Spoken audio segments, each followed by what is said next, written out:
Ano ba itong cash flow statement? Hi guys, this is Jess Alcaraz. I teach people accounting, business, and financial literacy concepts. And for this video, we will be learning kung ano ang cash flow statement. So the cash flow statement is a statement that tracks the inflow and the outflow of the cash sa business natin. Now, you might be asking, di ba sir, meron na tayong income statement that tracks profitability.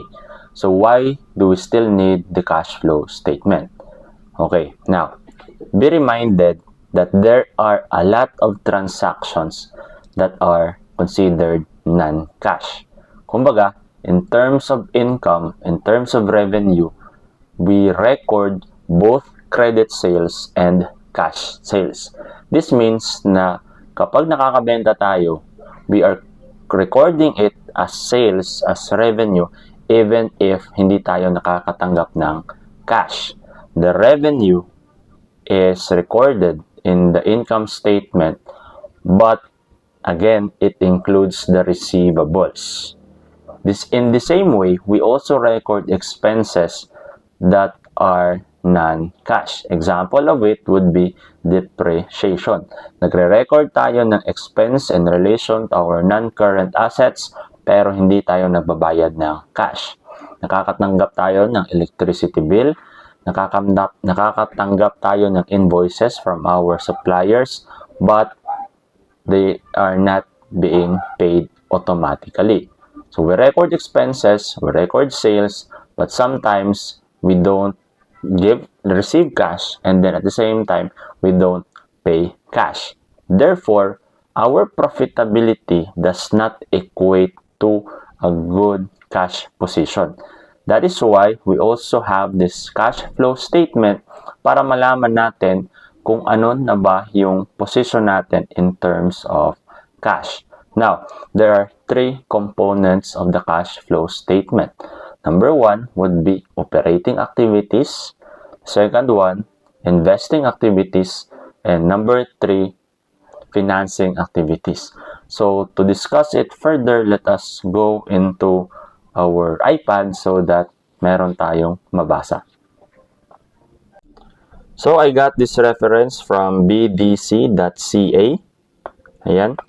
So, I just save it as a PDF file so that pwede natin siyang sulatan dito sa iPad natin. So, what is a cash flow statement? A cash flow statement is a key financial statement that records, the amount of cash that comes into and goes out of the company over a specific period. So, the cash flow statement records where the company's money is coming from and where it's going over a specific period. Sa gaya ng sinabi ko kanina, income, income, profit, or loss is not equal to cash. We can have a higher income but less cash. We can also be losing money but also have cash because there are different sources of cash aside from income. Pwede tayong magka-cash because of collection from previous sales. We can have cash as an investment from the owners. We can also have cash from the loans of from the banks, loans from the bank.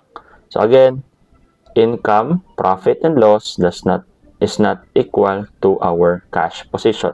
Okay, there are three components of the cash flow statement. We have the operating activities. Kaya sumulat. Operating activities, investing activities, tsaka financing activities. Isa-isahin natin to.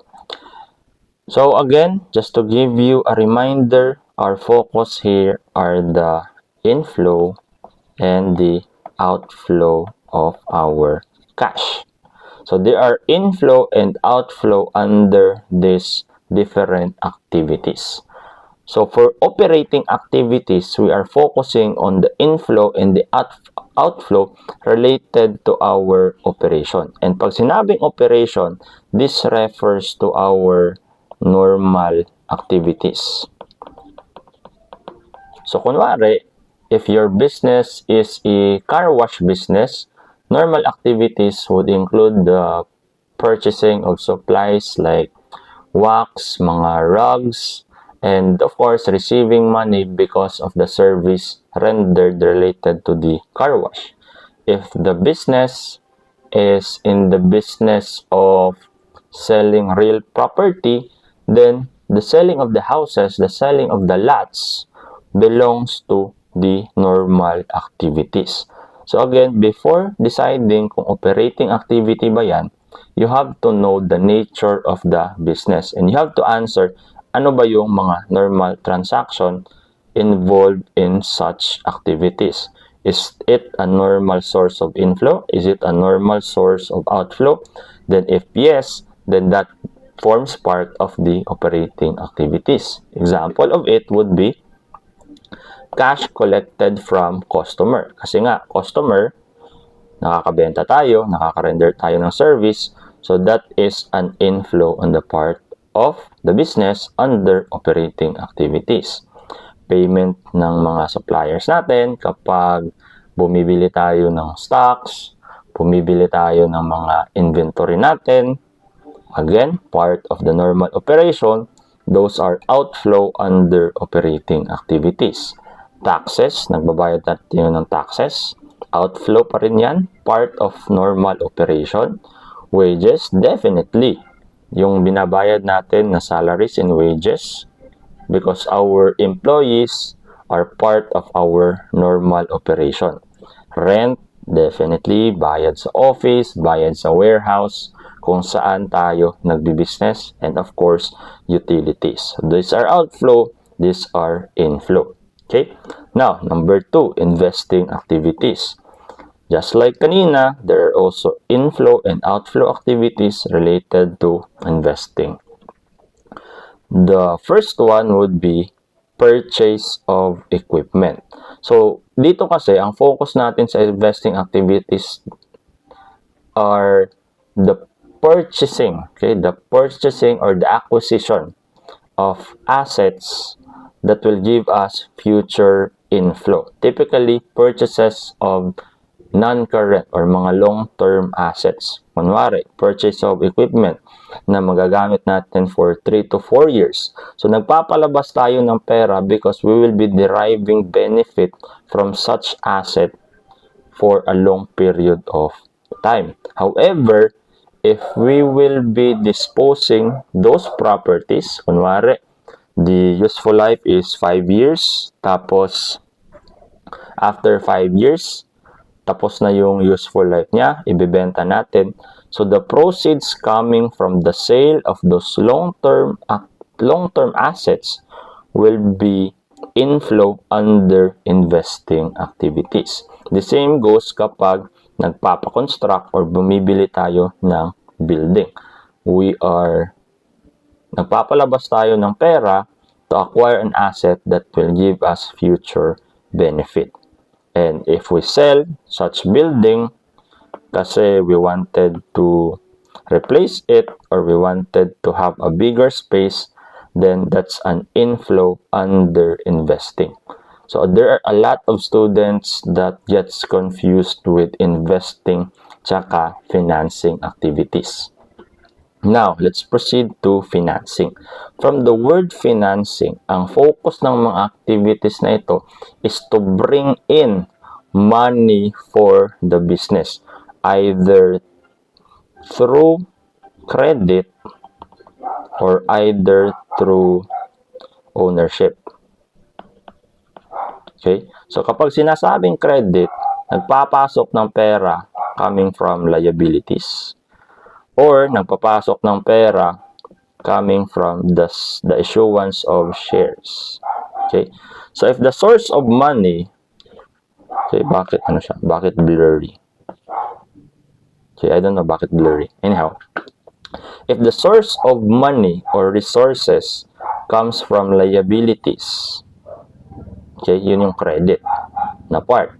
The same goes from shares, the selling of or the issuance of shares. Nevertheless, itong dalawang to, nagpapasok yan ng pera sa business. Therefore, these activities are inflow of money, inflow of resources under financing. So, yan yung tinatawag natin na sinong nagfi-finance, sinong financier ng business na yan.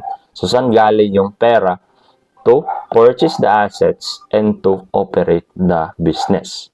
Is it credit or is it because of investors?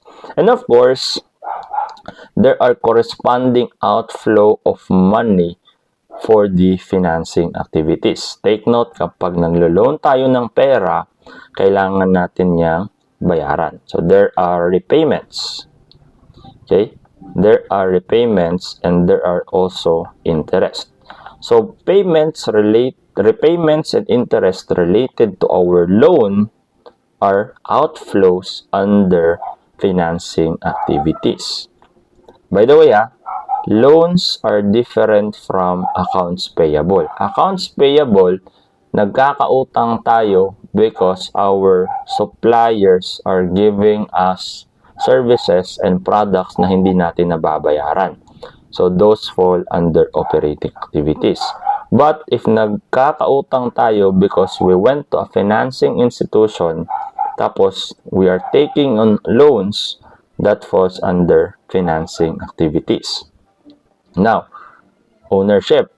So, sa ownership naman, there are also outflows in the form of dividends or withdrawals. So, if the owner will be receiving, or the investors will be receiving dividends or will be receiving withdrawals, those are outflows of the business related to financing. Kumbaga, mayroon tayong financer ng mga investors, we pay them dividends, we pay them withdrawals, so those are still related to financing activities. So, that's for cash flow statement. Wala munang computation because we will be making a discussion sa mga susunod na video discussing the direct method and the indirect method of preparing the cash flow statement. And speaking of cash flow statement, my online course, my Accounting for Business Owners na online course is already live.